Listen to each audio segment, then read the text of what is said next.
Welcome, ladies and gentlemen. Today we're going to be talking about imperialism and nationalism. First, let's talk about imperialism. Imperialism is when one country takes over land, territory, or influence over another.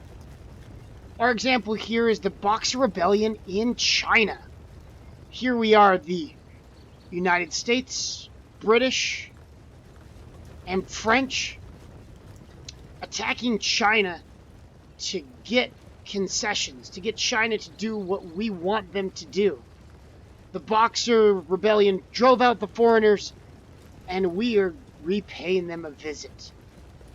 Now, imperialism is generally marked by one side having much better arms and weapons. You can see our soldiers here. They have rifles, muskets, swords. The Chinese, on the other hand, here's what we're up against.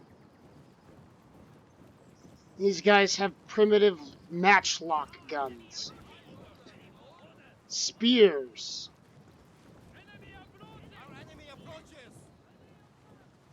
and bows. Even though they outnumber us, they do not have near the kind of weapons or technology that we do.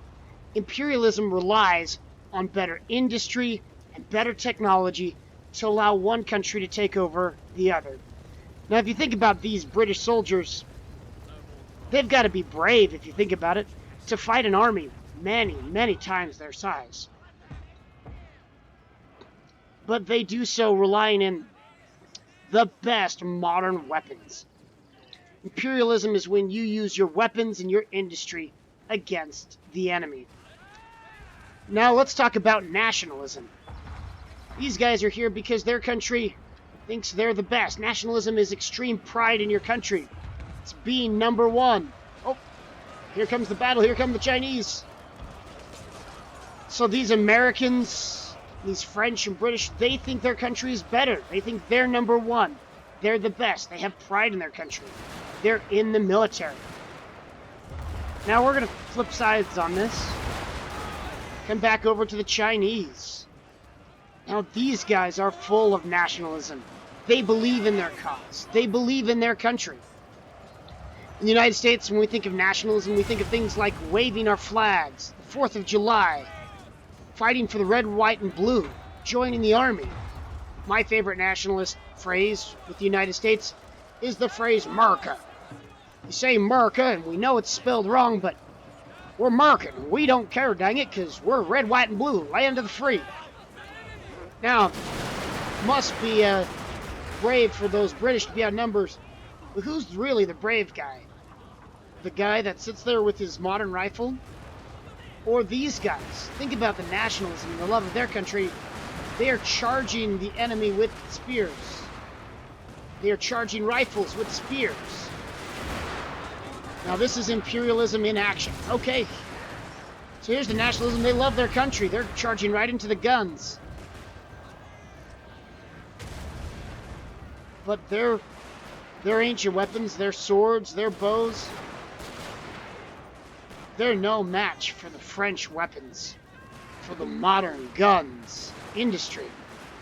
Here they are complete with their soldiers and their guns.